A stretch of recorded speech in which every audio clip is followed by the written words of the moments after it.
sifatni ham tushirish bo'lyapti. O'shalar haqida fonli gaplashamiz hozir. Ovozim yaxshi eshitilyapti. Agar ovoz eshitilayotgan bo'lsa, ovoz eshitilyapti deb turib bitta reaksiya qilib qo'ysanglar, hammasi joyida, ekran ko'rinyapti. Tak.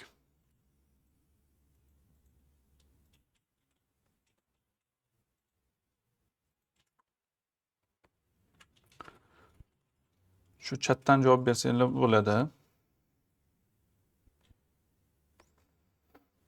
Ovozim yaxshi eshitilyaptimi o'zi?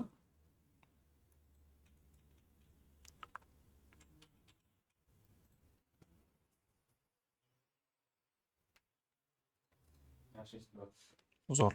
Ovoz yaxshi eshitilayotgan ekan. Xo'p.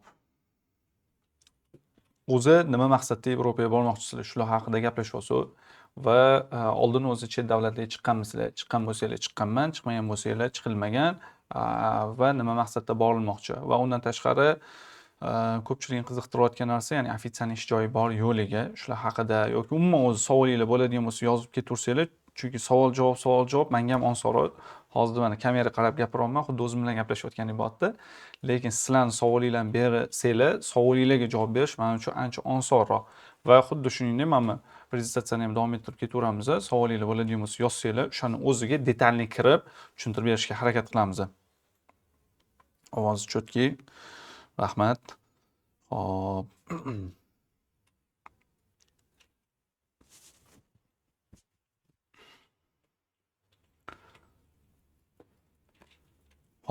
Yevropa sayohatimizni biz o'sha menga juda ham yoqadigan Fransiyadan boshlamoqchimiz. Chunki Fransiya poselsiyasini juda yaxshi ko'raman. Bilmayman, bu birinchi viza olgan joyim Fransiyadan bo'lgani uchunmi yoki ko'plab turistlarga Fransiyadan viza oldirganim uchunmi yokida poselsiyani o'zi qabul qilib qo'ygani uchunmi, shu narsa juda ham yoqadi. Endi har bittasiga to'xtalib o'tadigan bo'lsam, Fransiyaga 2015-yil viza olganmiz. Birinchi topshirganmiz. Sherigim bilan birga topshirganmiz va Fransiyani 4 kun, 5 kunda qisqasi 60 kilometr peshkom aylanib chiqqanmiz. Shuning uchun Fransiyani ko'z yumib turib, qayerda nima borligini bemalol aytib bera olamiz, xudo xolisa. Va undan keyin poselsiyasi juda ham, misol hujjatlarda kam ko'st bo'lishi mumkin yoki nimadir o'zgartirishlar qilish mumkin. O'shani poselsiyani o'zi qabul qilib qo'ygani uchun bemalol o'zgartirishga yoki hujjat topshirayotganda ham birinchi qabul qiladigan odam, qisqasi hujjat oxiri qabul qilib oladigan odamlar qabul qilib, ya'ni o'zingizdan olib qoladi-da. Misol viza sentrlar bor, viza sentrda shunaqa holatlarimiz bo'lgan. Bizda paket dokument beryapmiz, lekin paket dokument oxirigacha yetib bormayapti u yoqqa. Kamayib boryapti va shuni hisobidan atkaz olgan holatlar ham bo'lgan. Ya'ni bergan dokumentimiz xuddiki berilmagan bo'lib ko'rsatilgan. Lekin Fransiya poselsiyasi yoki Italiya elchixonasi bu narsalar bo'lmaydi, chunki poselsiyani o'zi qabul qiladi. Va nima kam ko'sti bo'lsa yoki nimadir tushuntirib berish kerak bo'ladigan bo'lsa, tushuntirib bersanglar, ular o'sha yerda o'zi zametga olib yozib qo'yadi va shu bilan bemalol yaxshi rezultatga ham ta'sir qiladi bu narsa. Shuning uchun biz Fransiyadan boshlashga qaror qildik va Fransiya rasmatreniyasi, endi bu biz bilan ketasizlarmi, ketmaysizlarmi? Bu ma'lumot sifatida ketilyapti. Fransiya elchixonasi hujjatlarni o'zi aytadi, misol 15 kunda ko'rib chiqamiz deydi, lekin poyezdkangiz qancha yaqin bo'lsa, shuncha tez ko'radi. Poyezdka qancha uzoq bo'lsa, shuncha uzoq vaqt ko'radi. Misol Italiyada keladigan kuningizni, ya'ni olib ketadigan kuningizni yozib beradi, yoki boshqa poselsiylar 2 hafta, 3 hafta deydi, lekin Fransiya unaqa narsani aytmaydi. Poselsiyada 3 oylab dokument olib ketish mumkin agar poyezdkangiz 3 oydan keyin bo'lsa, yoki 1 hafta 10 kunda ham javob chiqishi mumkin agar poyezdkangiz yaqin bo'lsa. Shuning uchun eng zo'r, flexible, ya'ni qulay bo'lgan poselsiya bu Fransiya hisoblanadi. Xo'p, prezentatsiyani uni boshlayveramiz. Hozir yana savollar bo'ladigan bo'lsa, bemalol berib ketaveringlar va biz javob berishga harakat qilamiz. Xo'sh. Fransiya, Shveysariya, Italiya. Nimaga buni tanladi? Men o'zim bu yo'nalish bo'yicha 2 marta borib keldim va borganimda ham aynan shu joylarni tanlaganimizda, ya'ni gruppovoy borganimizda guruhimizdagi hamma a'zolar bu joylar yaxshi joylar tanlanganini va borgandan odam maza qiladigan joyligini tasdiqlashdi. Shuning uchun bu joylarni qo'ydi va bu oldin ko'p Yevropaga chiqqan, ko'p Shveysariyaga yoki ko'p Fransiyaga borgan odamga qiziq bo'lmasligi mumkin, lekin birinchi marta yoki ikkinchi marta Yevropaga chiqayotgan odamga ishoninglar, bu boshqacha emotsiya beradi va boshqacha joy, ya'ni boshqacha rakursdan, misol borgan odam ham boshqacha rakursdan uni ochishi mumkin bo'ladi. Chunki mana bizani o'zimizda o'tgan yili yozda borganimizda Grindelwaldga bordi, u vasha maza qildi. O'tda o'shani ziplayinlarda uchishdi. Endi faqat paraplanda ucha olmadik biz, chunki keyingi reysni kutadigan bo'lsak 2 soat kutib qolishimizga to'g'ri kelardi, lekin biz osh qilishimiz kerak edi. Shuning uchun osh qilishga deb shoshib vaqtliroq ketdik. Paraplanda ucha olmadik. Lekin bu safargi sayohatda plan qilganmiz, shu paraplanda ham yoki parashyutda ham uchishni. Xo'sh. Prezentatsiyaga keladigan bo'lsak, keyin qaranglar. Anaqani boshlashdan, prezentatsiyani boshlashdan oldin aytib o'tadiganimiz, ko'pchilikda savollar tug'ilyapti. Ya'ni biz narxlarni e'lon qildik, hozir ham aytib qo'yishim mumkin. Misol bizda tur paket narxi 3,5 ming dollar qilib belgilandi. Endi bularning ichiga nimalar kiradi, qanaqa bo'ladi? U savollar, chunki bozorda juda ham arzon narxlar bor-da. Endi u bilan solishtirib, bitta-bitta solishtirib chiqmoqchimiz biz. Ya'ni hozir o'zimizning umumiy aytamiz va sizlar buni ko'rgandan keyin ular bilan gaplashinglar yoki ular bilan oldin gaplashgan bo'lsanglar, bizaniki bilan birga solishtiringlar. Prosta tak narxi eshitib turib, bu qimmat ekan, bu arzon ekanga yo'ymanglar. Buni reklama qilayotganimizda ham ishlatdik. Misol oldin Dubayda shunaqa narsa, hozir ham bor Dubayda. 200 dollar, 300 dollarga bilet sotib olsangiz, tur paket sotib olsangiz bo'ladi. Ya'ni aviabilet, mehmonxona va mehmonxonaga bo'lgan transfer kiradi va zavtrak kiradi. Bu narsani o'zi как ma'lum bir summa bo'ladi. Lekin Dubayga o'zida to'g'risini havo olishinglar, nafas olishinglar pul turadi. Men yaqinda o'sha Kanada vizam chiqqan edi. U yoq posostga borib turib, ya'ni u yoq viza sentriga borib turib, stiker urdirib keldim va 3 kun bo'lgan bo'lsam, 3 kunda to'g'risini kam rasxod qilganim yo'q, chunki bu Dubay. Lekin men Yevropada u darajada rasxod qilmayman-da. Bu narsani aytayotganim, boshida arzon narx ko'rsatib turib, keyin u yoqda qilinadigan katta rasxodlar emas. Biza misol mana 10 yildan oshiq muddat bu sohada ishlaydigan bo'lsa, har bitta bemalol ayta olamiz bu narsani, har bitta aytgan narximizga yoki aytgan gapimizga javob bera olganmiz. Narxi to'g'risi shunaqa paytlar bo'lgan, yonimizdan to'lagan holatlarimiz ko'p bo'lgan. Chunki narx oshib qolgan, biz lekin aytib qo'yganmiz. Bo'ldi, shu narxda turamiz deb turib, narxi yonimizdan, raissasini yonimizdan to'lagan holatda bor. Endi Yevropada ham, Fransiya, Shveysariya, Italiya bo'layotgan sayohatimizda ham biz shu narsani hammasini birga qilishga, bittada kirgizishga harakat qildik va shtobi menga alohida to'lov, vizaga to'lov, bunga to'lov deydigan narsani imkon qadar olib tashlaymiz va sizlar bilan hozir ochuvchasiga gaplashishga harakat qilamiz. Xo'p. Tur paketga o'tadigan bo'lsak, tur paketimizda 11 kunlik bo'tdi va boshlanishi o'zimman endi boshdan boshlaylik. Bu o'zi kimlarga? Misol men shahar shovqinidan charchagan, boshqa qilgan u zo'r, chunki u Shveysariyaga borganda, tabiatni ko'rgandan keyin vashi maza qilinadi. Men o'tgan yili guruh bilan borganimda shu guruh a'zolari ham aytishdi bu narsani. Shveysariyadagi tabiatda televizorda yo internetda, telefonda juda ko'p ko'rganmiz, lekin buni ko'z bilan ko'rish o'sha boshqacha zavq bag'ishlaydi degan narsalar eshitildi. Keyin 2 yil oldin 2023-yilda biz Chernogoriyadan keyin Yevropaga o'tganmiz va keyin o'sha ya'ni Fransiya, keyin Shveysariya qilib aylangan edi. Ana shu sayohatimizda ham Chernogoriyani tabiati ham zo'r, solishtirsanglar bo'ladi. Montenegro. Lekin uni oldida to'g'risi Shveysariya tog'larini oldida, Shveysariyaning tabiatini oldida Chernogoriyaning tabiati xuddiki ana cho'rni-beli bo'lib qolgan, ya'ni oq-qora rangda bo'lib qolgan. Mamut sochni, mamut bo'lsa oq-qora rangdagi holat bo'lib qolgan. Ya'ni xayolga shu narsa. Misol Chernogoriya desa to'g'risi menga tabiat oq-qora bo'lgan tabiat keladi. U ham zo'rmi? Zo'r, lekin bittada qilish kerak emas ekan-da. Misol Chernogoriyani o'ziga alohida borib kelib, keyin Yevropaga alohida borsangiz bo'ladi. Lekin bittada boradigan bo'lsangiz, ishoning, Chernogoriya cho'rni-beli bo'lib qoladi sizda ham. Keyin ko'p sayohat qilgan, lekin Yevropani aniq, ya'ni qat-qatli bormoqchi, shu narsalarni ko'rmoqchi bo'lganlar uchun va esdalik uchun emas, maza qilib sayohat qilishni xohlaydiganlar uchun bo'lyapti bu. Ya'ni vizual istoriya qilishmada bu ham bor, lekin bitta narsa, misol vizual istoriya qilaman turib, ko'pchilik oddiy davlatlarga borib kelyapti-da. Lekin mamyo joyga boriladigan bo'lsa, deyarli rasxod shu bo'ladi, lekin vizani kuchi ham, misol vizual istoriya Amerika elchixonasiga kirasizmi yoki boshqa joylarga anket to'ldirganingizda, misol Fransiya dunyo bo'yicha eng ko'p turist tashrif buyuradigan shahar bu Parij hisoblanadi. U Parijni, keyin Shveysariyani, undan keyin Italiyani qilib ko'rsatadigan bo'lsangiz, to'g'risi ancha statusni ko'tarib beradi. Chem ham Latviya, Polshadan ko'ra. Hop, keyingisi. Hop, nimalar haqida bu prezentatsiyamizda o'zi nimalar haqida ma'lumot olasizlar. Hop, prezentatsiyamizda to'liq yo'nalish, ya'ni tur paketimizda nimalardan iborat, qat-qatli boramiz, nima qilamiz, ular haqida detalli ma'lumot beramiz. Va undan tashqari narx ichiga eng muhimi narx ichiga nimalar kiradi? Что bu yerda yashirilgan narxlar yo'q yoki keyin mana to'laysiz, buni to'laysiz deydigan narsalar yo'q. Hammasi ochiqchasiga gaplashamiz.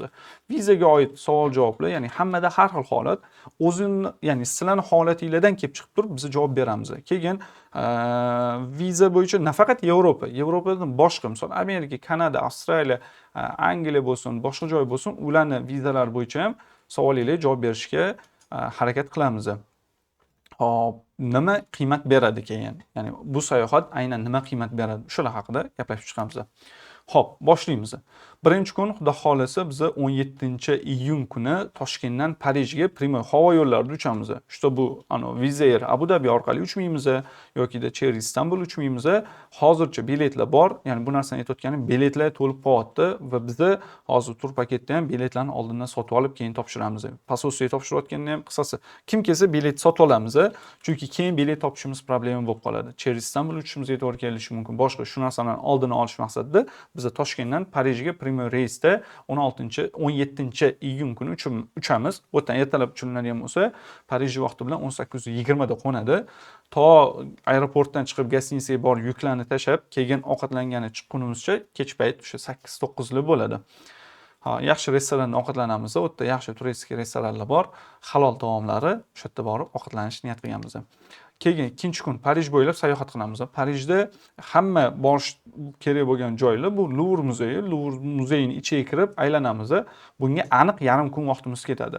Kunning ikkinchi yarmida Notre Dame de Parisga boramiz, что uni atrofidan ko'rib aylanamiz va undan tashqari kech payt Eyfelni, taku quyosh botayotganini, chiroqlari yonishini ko'ramiz va xohlovchilar bo'ladigan bo'lsa, Eyfelni 2-3 etajiga ham, ya'ni chiqish mumkin bo'ladi. U yerdan chiqiladigan bo'lsa, shaharni qanaqa joylashganini o'sha yerdan ko'rib olish kerak bo'ladi. Что bu shunda hamma narsa attraksionlarni, ya'ni turistlar tashrif buyuradigan joyi atrofida qurilganini ko'rish mumkin bo'ladi. Hop, ikkinchi kunimiz tugadi, uchinchi kunimiz. Parijda o'sha diqqatga sazovor bo'lgan joylarni davomimiz, ya'ni Versal saroyiga boramiz, arkaga boramiz. Bu arkada qisqasi bizdagi xuddiki bulvar bor. Ana o'sha bulvarda butun hamma eng zo'r modalar deysizmi, eng brend o'sha yerda qisqasi. iPhone'dan tortib hamma brend kiyim ayting, atir ayting, hammasi o'sha yerda, o'sha ko'cha bo'ylab aylanamiz. Va undan tashqari kechki payt yana ujin qilib 3-kunimiz ham tugaydi. Men hozir tez o'tib ketaman, чтобы oxirida savol-javoblarga ko'proq vaqt qolsin deb.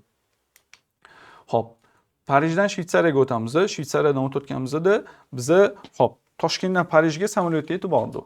Endi Parijdan Shvetsariyaga o'tayotgan paytimizda eng yaqin bo'lgan shahar bu Bazel. Nimaga biz Bazelni tanlayapmiz?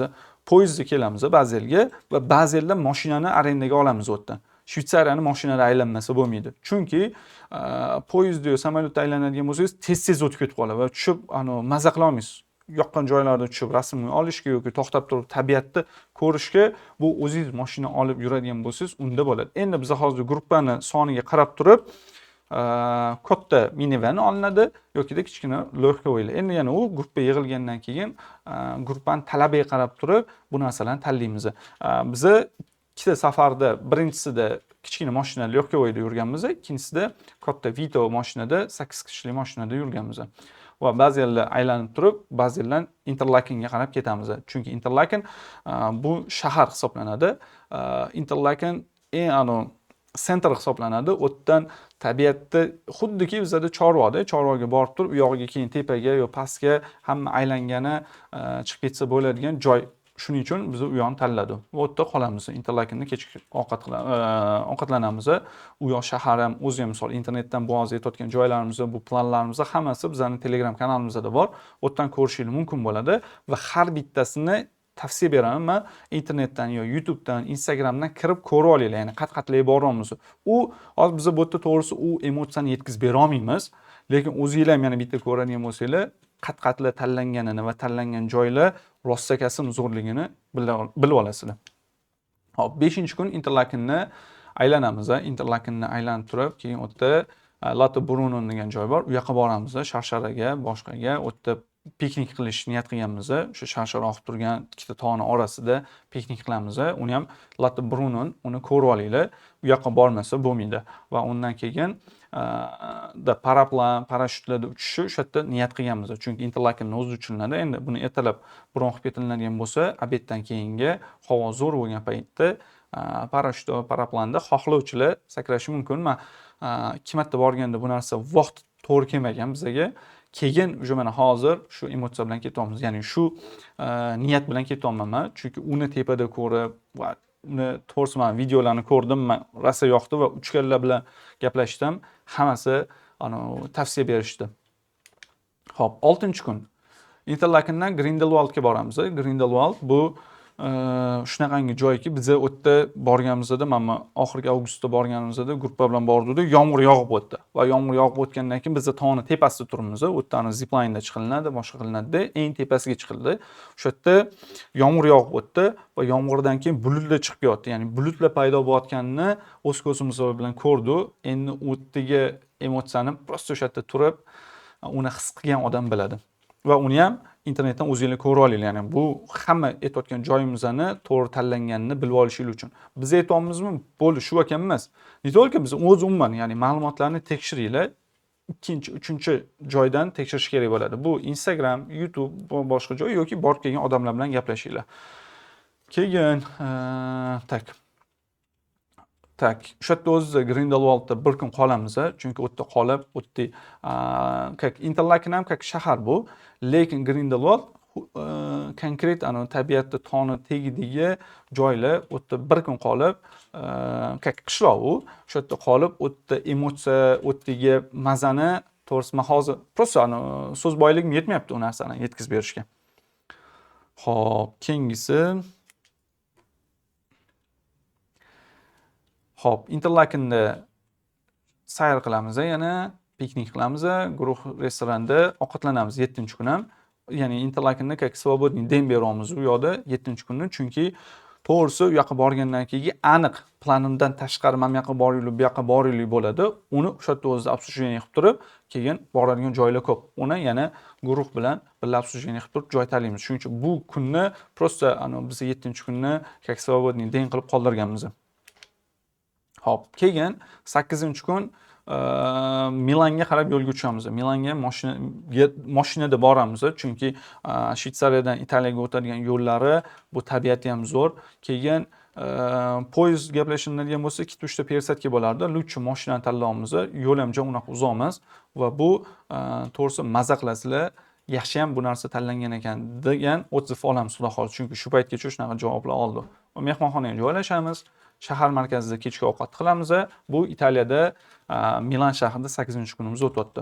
9-kunimizda qisqasi o'tda aylanadigan joylar juda ko'p va eng modeli uyi o'sha yerda. O'sha yerda borib, endi uni oxirgi joyga Italiyani qilganimiz, chunki biz o'tda shoppingga o'tda qoldirdik. Chunki boshqa shaharlarda shopping qilinadigan bo'lsa yoki birinchi Italiyaga boriladigan bo'lsa, shopping qilib olib, keyin yuklarni ko'tarib yurishga to'g'ri keladi. Biz u narsani qilmayapmiz. Keyin shu mashhur San Siro stadioniga ham xohlovchilar bo'lsa, birga tushamiz biz. O'tgan safar emas, undan oldingi safar borganimizda tushdik.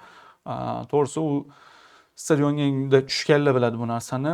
Bu yerda televizor orqasida ko'rgan bilan o'sha yerda o'zida ko'rgan. To'g'ri, o'yinga tushmadi biz, chunki borayotgan paytimizda ham o'yin bo'lmaydi, sezon emas, lekin uni o'zini ko'rib, o'tdagi atmosferani ko'rib, to'g'risi maza qilinadi.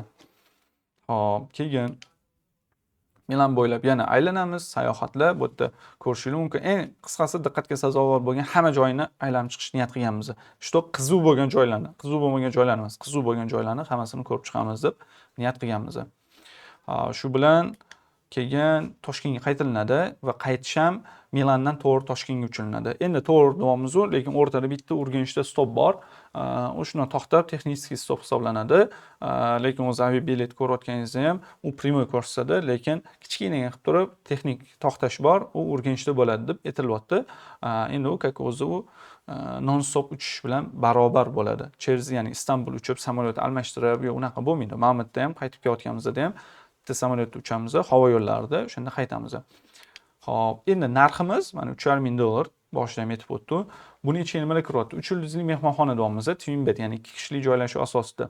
Lekin biz 3 yulduzlikni hozir shuni, ya'ni vohliroq agar yig'ilayotgan potokdan qarab ya'ni ma'lum bo'ladi.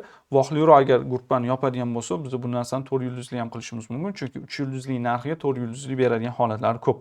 Va aviabiletlar Toshkent Parij, Milan Toshkent kirgizilgan bu narsaga.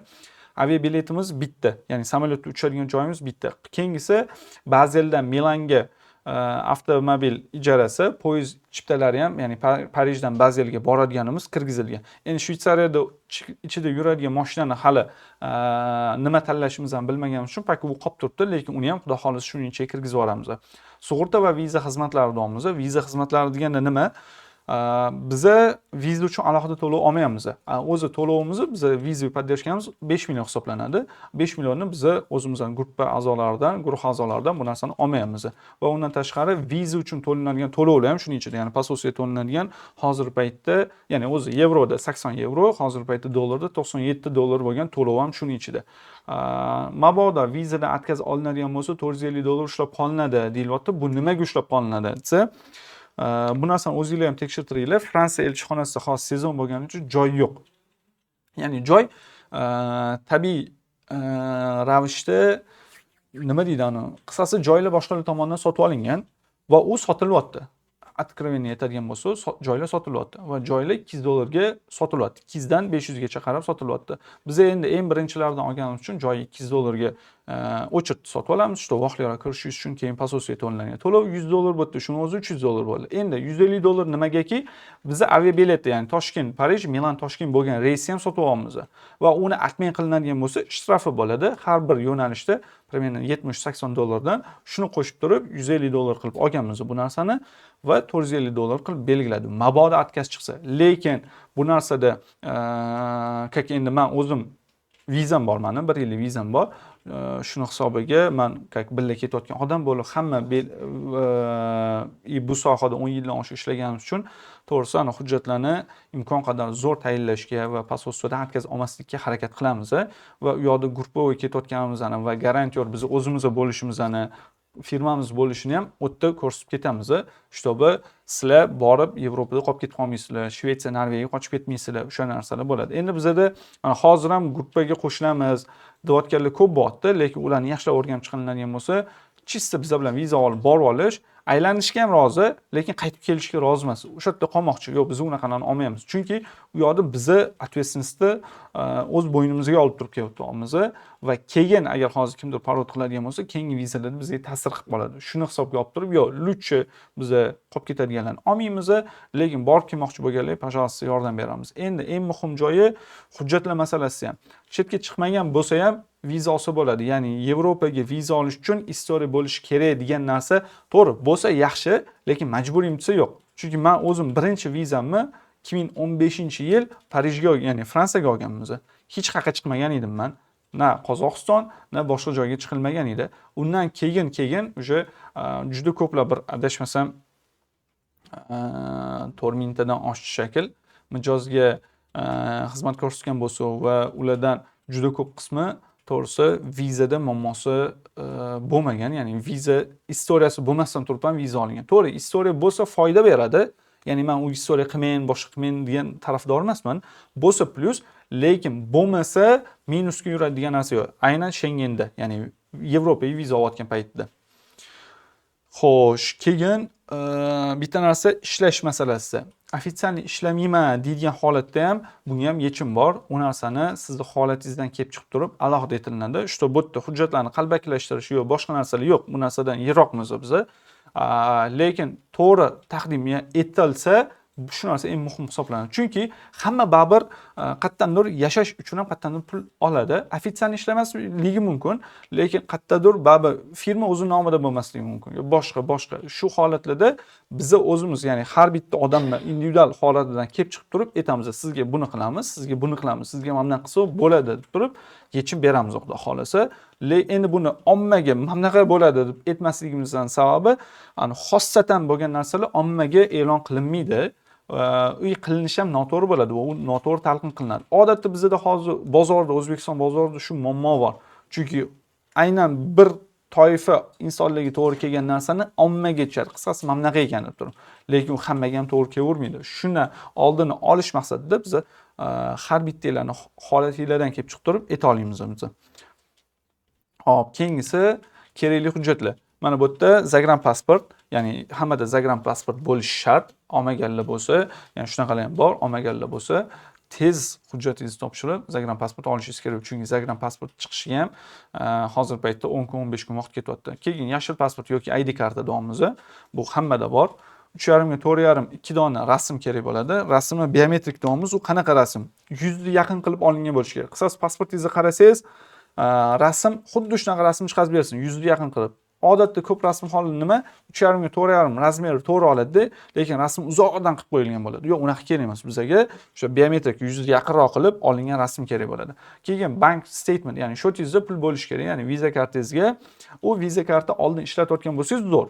Yokida не только viza karta, valyutni shot bo'lsa ham bo'ladi. Kimlardir valyutni shotlar bor, ya'ni u aylanadi. U bo'lsa bo'ladi. Lekin bor, ko'pchilikning O'zbekistonda viza kartasi ham yo'q yoki valyutni shoti ham yo'q. Pulni faqat qo'lda, uyda yoki оборотda saqlashadi. Unda nima qilinadi desa, muammo yo'q. Bankka borasiz, viza karta ochasiz, bir kunda ochib beradi yoki o'sha kunning o'zida ochib beradi viza kartani. O'sha kartangizni ichiga pul qo'yasiz, spravkani olasiz, ertasi kuni. Ya'ni bir kun pul turishi kerak bankda. Ertasi kuni spravkani olasiz va u bilan Vipsga ham chiqarib beradi. Bu yerda mana viza kart hisobidan Vipsga deymiz, ya'ni pul kirdi chiqdini, pul qo'yganingizni rostdan tasdiqlaydigan hujjatni beradi va o'shani hujjatni olib berishingiz to'g'ri keladi. Endi bu pul turish kerakmi degan savolga yo'q, bu pul turish shart emas. U pulni yechib olsangiz bo'ladi, faqat assetga qoldirib turib, ya'ni $10, $20 qoldirib, shot 00 bo'lmasin. Nimagaki, posostvodan bankka telefon qilib tekshiradigan holatlar bor. Tekshirgan paytda ular so'raydigan asosiy narsa nima? Qo'ldagi spravkani rostdan haqiqiymi, haqiqiy emasmi? U narsani tekshiradi, ya'ni bank berdimi, yo'qmi? Agar haqiqatda bank bergan bo'lsa, muammo yo'q. Endi shunaqa holatlar ham bo'ldiki, odamlar pul qo'ymasdan turib, pulni to'g'risi Photoshop qilib yasashgan, rangli printerdan chiqadigan holatlar bor. U narsalarni posostvoning o'zi ham shuni ko'rib bila oladi va u hujjatingizga aniq siz atkazib olishingizga va не только atkazib olasiz, siz aldadingiz, falishli dokument berdingiz desa 3 yil, 5 yil, 10 yilgacha sizni band berib yuborishi mumkin. Ya'ni bu band degani sizga taqiq qo'yib qo'yadi va siz Schengen, aytaylik hozir bitta Fransiyadan atkazib olsangiz, Schengen hududiga 29 ta davlat kirgizilgan. Bitta joydan atkazib olsangiz, qolgan joy aniq sizni ko'ra oladi. Işte hozir Fransiyadan atkazib oldim, keyin safar Italiyaga kiraman yoki Germaniyaga kiraman desangiz, bular bir-biridan ma'lumot almashinuvi bor. Siz oldin topshirganmisiz yo'qmi, o'sha narsalarni bitta tekshirib olasiz. Shuning uchun hujjatlarni soxtalashtirish kerak emas. Va keyin ishlaydiganlar uchun ish joyida ma'lumotnoma, ya'ni spravka qilib berishadi. Rostdan siz shu yerda ishlaysiz, mana lozimda, mana vaqtdan beri deb 1 yillik oylik ish haqqi, mehnat daftarchasi va turdoviy dogovor. Bu narsalar kerak bo'ladi. Keyin tadbirkorlar uchun, ya'ni korxonada uchredитель bo'lsa, korxona guvohnomasi, ustav va bank обороткasi kerak bo'ladi. Ya'ni korxonaning bank обороткasi. U yerda qancha summa 1 yillik gadoviy обороты kerak bo'ladi va soliqdan qarz yo'qligi haqida ma'lumot. Endi bu narsa soliqdan qarz yo'qligi haqida ma'lumot bu majburiy emas. Keyin bu yerda hujjatlar o'zi posostva hujjat anketa to'ldirganingizdan keyin o'zingiz bilan birga olib kelishi shart bo'lgan hujjatlar bor, ro'yxati bor. Bu ro'yxatda bu hujjatlarimiz yo'q. Bizda imkon qadar maksimal darajada hujjatlarni ko'paytirganmiz. Shu posostva ko'rib, rostdan sizga ishonsin. Shu ortiqcha savollar qolmasligi uchun bu yerda biz ko'p hujjatlarning ro'yxatini beryapmiz. Aynan sizdan nimalar kerakli bo'lishini mana shu anaqa webinarimizdan keyin yoki shu hujjatlarning ro'yxati bilan tanishib chiqqaningizdan keyin bizning mutaxassislarga aloqa chiqargan bo'lsanglar, ular birma-bir sizning holatingizdan kelib chiqib turib aytib berishadi. Keyin oila a'zolarining hujjatlari, ya'ni turmush qurgan bo'lsa, o'sha turmush o'rtoqlarining pasporti kerak bo'ladi yoki ID kartasi, nikoh guvohnomasi, farzandlarning metrikasi bo'lsa pasportlari. Ya'ni bu juda oddiy narsalar. Va uy-joy, mol-mulk hujjatlari, ya'ni o'zingiz nomingizda bo'lsa berasiz. Yo'q bo'lsa-chi, ya'ni ko'pchilikda bu narsa bor, o'zi nomida bo'lmaydi, jiyanlar nomida yoki kinayimlar nomlarida yoki ota-onalar nomlarida bo'ladi, u narsa ham o'tadi.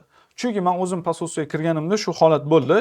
Ya'ni nomingda nima bor edi? Men nomimda uyam yo'q, mashina ham yo'q edi o'sha payt. Endi kirganimda hech nima yo'q edim. Yaqin qarindoshlaring, ota-onaning nomida yoki aka-ukaning nomida bormi? Yo'q, unaqa ham edim. Keyin kullida qanaqasiga dedi. Ya'ni bu posostvada bo'layotgan holat. Endi biz O'zbekistondamiz, shunaqa o'zimizning nomimizda bo'lmaydi-yu desam, keyin u narsa normani qabul qilib bo'ldi. indamadi. Ya'ni aytmoqchi bo'lgan narsam, biza o'zingiz nomingizda bo'lmasa ham, lekin uy joyingiz boshqa bo'lsa, ya'ni yaqin qarindoshlaringiz nomida, ularni ham olib kirsangiz bo'ladi. Shu bu uy ukamni nomida, singlimni nomida, xotinimni nomida yoki ota-onamni nomlarida turib olib kirishingiz mumkin, lekin o'zi menga tegishli desangiz, Fransiya posolstvasi yoki boshqa posolstvolar ham bu narsaga ishonadi. Angliyadan tashqari. Angliya, Kanadadan tashqari. Uni tushuntirib berish kerak, chunki unga ichiga kirish kerak bo'ladi. Va so'm karta bo'yicha vipiska deyapmiz. 6 oy, 12 oylik pul kirdi chiqtisini ham ko'rsatib berish talab qilinadi. Endi bu majburiymi bor bo'lsa beriladi. So'm kartaning yo'li bor. Ular ana so'm karta ochaymi yo'q, u kerak emas. Bo'lsa bering, bo'lmasa shart emas. Xo'p, keyingisi ko'p so'raladigan savollar. Keyin mana bu o'zi kommentariyada yo chatlarda ham yozishingiz mumkin. Nima savolinglar bo'ladigan bo'lsa, savollarga javob beramiz. Hozir ketma-ketlik bu yerda ham javob berib chiqishga harakat qilamiz. Narxi 3,5 ming, uni aytib o'tdi. Assalomu alaykum. Rahmat kattakon. Alaykum assalom. Xo'p, ko'p so'raladigan savollarga o'tamiz. Viza olishda yordam berasizlarmi? Albatta yordam beramiz va viza olish to'g'risi guruhga olib ketamizmi? Nastroy qilinadimi? Maksimal harakat qilamiz o'zimiz ham sizlarga viza chiqishiga. Endi o'zimizda viza bor, lekin sizlarga viza olishga men o'zimning vizalarimning kopiyalarini beraman. Men o'zim bilan ketayotganim va sizlarni sizlarga garantiyor bo'lishim haqida hamma xatlarni beramiz, xudo xolisa. To'lovlar qanaqa amalga oshiriladi? To'lovlar posolstvoga kirguncha 1,5 ming to'lanadi, ya'ni 3,5 mingdan 1,5 ming to'lanadi va bizda o'sha vaqt timetable'lar bor. U timetable'larni ham ya'ni mutaxassislar aloqaga chiqqaningizda aniq aytishadi va to'liq to'lanadigan summalar bor. Mabodo viza atkaz bo'ladigan bo'lsa, summalar qaytib keladi. Endi 1,5 ming nimaga olamiz? Biz aviabilet sotib olamiz dedi va vizaga to'lanadigan xarajatlarni boyaga aytib o'tganimdek $300 bo'ladi. Ularni oldindan to'laymiz.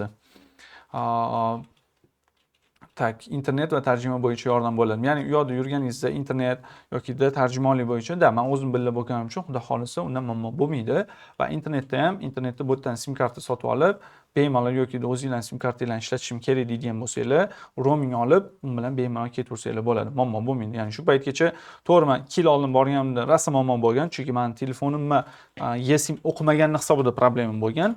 Lekin qolgan sheriklarimizda muammo bo'lmagan. Ular internet yoqib turishardi, o'sha bilan bemalol ishlatardim. Git bo'ladimi? Git bo'ladi. Fransiyada git olamiz. Uni Shvetsariyada olmaymiz. Lekin mehmonlar bo'lishi mumkin Shvetsariyada. O'sha yerda yashaydigan o'zbeklarni iltimos qilib chaqirishimiz mumkin. Endi o'sha yerda vaqtligiga qarab ular ham kelishadi. Fransiyada git olamiz, chunki Louvre muzeyining ichiga kirganda git bo'lishi kerak yoki shahar aylantirayotganda git bo'lishi kerak. U narsa uning ichiga kirgizilgan. Hop, agar viza chiqmasa-chi, bu haqida ham gaplashdik. Viza chiqmasa to'lovlar $450 qilingan rasxodlar olib qolinib, qolgan summa qaytarib beriladi 100%. Necha kishi bilan sayohat qilinadi? Bizning planimiz bo'yicha 25 kishi, 20-25 kishi orasiga odamni olib ketishni niyat qilganmiz. Shu guruh ham katta bo'lib ketmaydi va juda ham kam ham bo'lmaydi. Xo'p.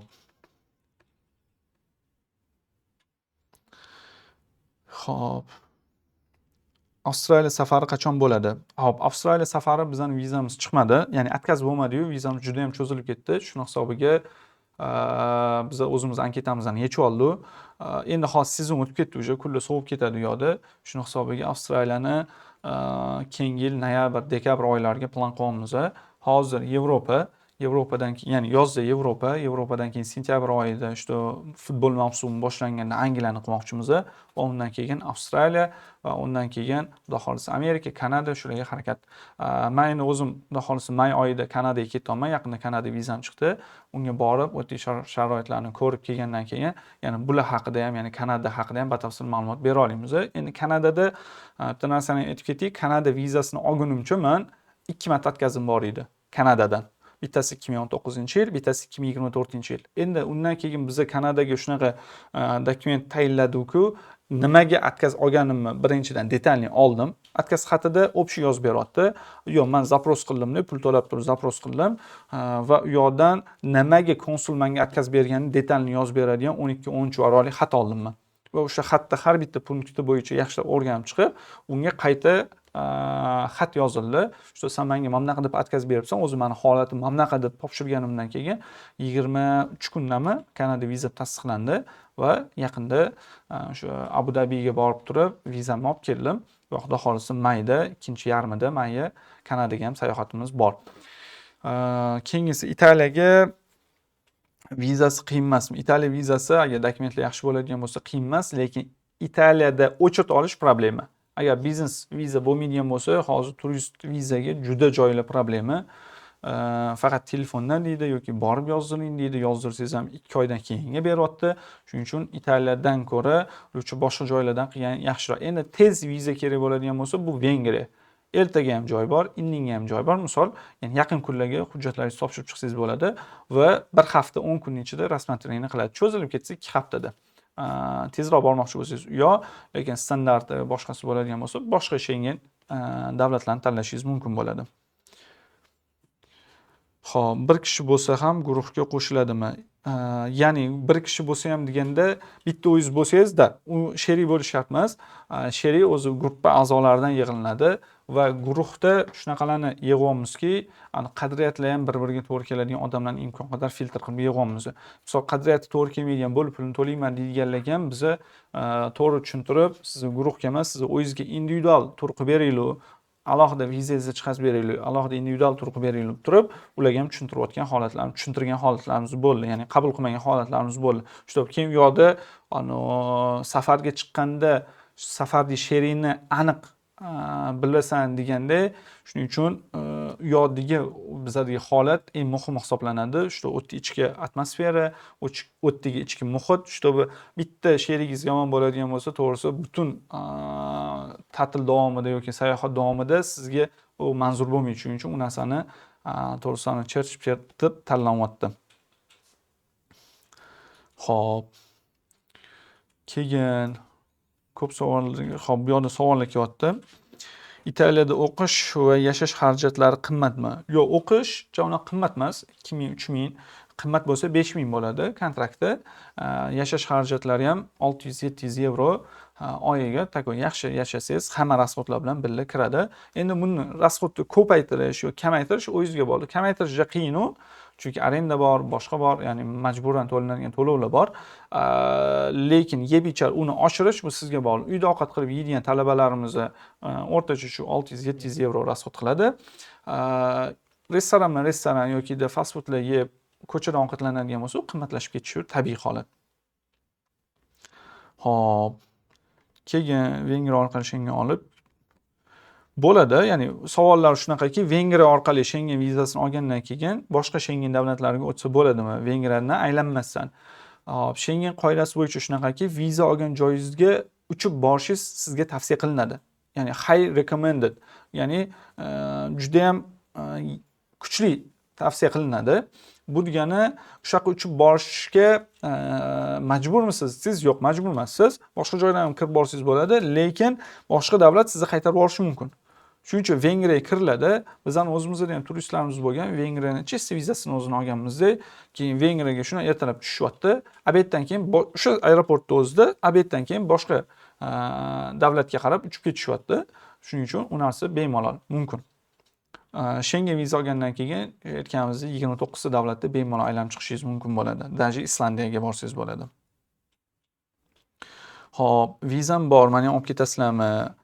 Tilida viza bo'ladigan bo'lsa $300 arzon bo'ladi, chunki vizaga qilinadigan rasxod to'lanmaydi. Turimizning narxi 3,5 emas, siz uchun 3200 bo'ladi.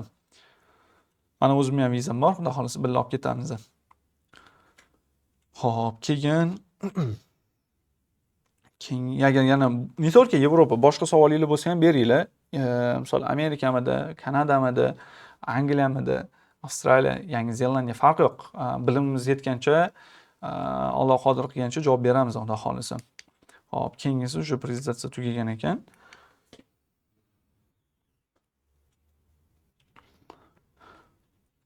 Savollar bo'ladigan bo'lsa, bersanglar.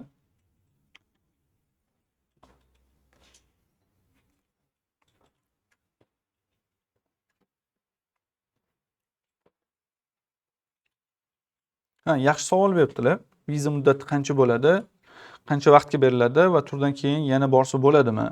Hop, Schengen agar siz birinchi marta Schengen viza olayotgan bo'lsangiz, sizga bir martalik viza beriladi. Vizamiz, ya'ni sayohatimiz 11 kunlik. 11 kunlik sayohatga Schengenning shunaqa qoidasi borki, 11 kun plus 15 kun koridor qo'shib beradi. Ya'ni umumiy hisobda 26 kunga viza beradi. 26 kunning ichida 11 kunga borishingiz mumkin deb viza beradi. Va bir martalik viza bo'ladi bu. Ya'ni bitta borib keldingizmi, bo'ldi, sizning vizangiz tugagan bo'ladi. No, bitta viza borib kelgandan keyin keyingi safar topshirganingizda viza olish juda ham oson bo'ladi. Xo'p. Tak, tur haqida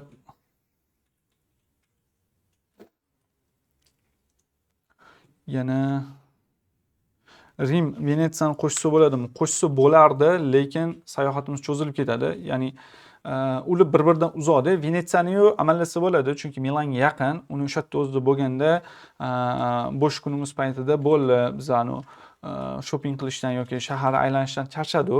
Lutchi boshqa narsani organizatsiya qilaylik deyiladigan bo'lsa, o'sha yon atrofidagi shaharlarga, ya'ni Milanda turamiz, kun davomida borib kelishga o'tda o'zi organizatsiya qilsa bo'ladi, lekin bu turimizga kirmagan. Chunki biz o'tgan safar avgustda borganimizda Rim, Nitsa, Monaco, Parij, Basel, Interlaken va Frankfurt qildi. Nechta 7 ta joyga bordi 11 kunda. Va bu to'g'risan non-stop yurildi. To'g'ri, ko'p joy ko'rdim, maza qildi. Lekin u takoy borib dam olishga olgandek bo'linmadi. Shvetsariyada 3 kun bo'lindi, lekin uni o'zi kamlik qilib qoldi. Shuni hisobiga biz hozir ortiqcha joylarni qo'shmadi. O'z niyatimiz bor edi, mana bu tepa tarafga Norvegiya, Finlandiya va Islandiyani ham qo'shishga Shvetsiya bilan birga. Endi uni hammani olib keta olmaymiz, chunki bu davlatlar viza olish qiyin bo'lgan davlatlar. Chunki u yoqda ko'p o'zbeklar bo'lganini hisobiga viza olish qiyin. Ular ham o'ylaydiki, siz borasiz, hozir o'tda qolib ketasiz deb o'ylagan hisobiga biz u narsani imkon qadar keyingi sayohatlarga yoki borib kelgan odamlarga qo'yamiz. Keyin men o'zim ertaga Yevropaga uchib ketaman. O'sha Latviyaga, keyin o'tdan keyin Litvaga o'tamiz va Shvetsiyaga boramiz. O'tda shart-sharoitlarni ham ko'rgani ketamiz. Shu uni ko'rgandan keyin agar rostdan stoyishi joylar bo'ladigan bo'lsa, uni ham shu yozda keyingi gruppamizga qilib turib, shu yoz mavsumida qilishni niyat qilganmiz. Xo'p. Xo'p, 3,5 mingdan tashqari qo'shimcha xarajatlar taxminan qanaqa bo'ladi? Endi bu aynan ma'mincha bo'ladi deb aytolmayman, lekin kunlik, misol bu yerda hozir faqat zavtrak kirgan, nonushta kirgan, obed ujin kirmagan. Endi uni o'zimiz restoranda ovqatlanganda, ya'ni nima ovqat yeyishga qarab turib qilinadi. Misol bizda bo'ldi, o'tgan gruppamizda italyanskiy zo'r restoranga kirdi. Примерно bir mahal ovqatimizga 70 yevrodan to'ladi. Notda rostdan shart-sharoitlari dahshat edi. Shunaqa paytlar bo'ldi, 5 yevrodanmi to'lagan joyimiz bo'ldi. Shuning uchun qattiq ovqatlanishimizga bog'liq, o'rtacha kunga qilinadigan rasxodlar примерно tak ovqatlaringiz va boshqalar bilan 500-600 dollar olsanglar, xudo xolisi bemalol yetadi. Endi undan tepasi o'zingizlarga bog'liq. Chunki biz o'tgan borganimizda Monakoda biz anaqada vertolyotda uchdi, vertolyotda uchildi va hamma ya'ni qilish mumkin bo'lgan hamma shart-sharoitlarni ko'rdik va u bizga 5,5 mingga aylandi. Unaqa bo'lishi ham mumkin. Shuning uchun tepasi yo'q, lekin pasti minimum bor. Masalan, 3,5 ming, ya'ni cho'mchagingizda yoki o'ta shopping qilaman, boshqa qilaman desiz, примерно 4 ming bemalol yetadi.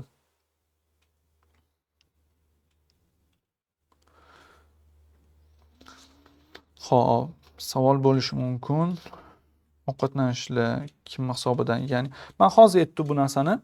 Ya'ni o'sha faqat zavtrak bizning hisobimizdan, obed ujin o'sha yerda o'zida umumiy bo'ladi, lekin Shvetsariyada Interlakenda xudo xolisa bitta piknik qilamiz, uni o'sha steak qovush niyat qilganmiz. Bu Latabrununda bo'ladi. Uni xudo xolisa bizning o'zimizning hisobimizdan bo'ladi u. Chunki biz o'tgan safar borganda o'tda maza qildik. O'sha odam boshqacha tabiat qo'yinida dam olib, takoy hamma stressli chiqib bo'lganiga o'sha narsani sizlar bilan ham ulashgim kelyapti. Yana aytilmay qolgan nimadir bo'lmagan savollar bo'ladigan bo'lsa, unga to'xtaladigan bo'lsanglar, unga javob beramiz. Va agar hamma tak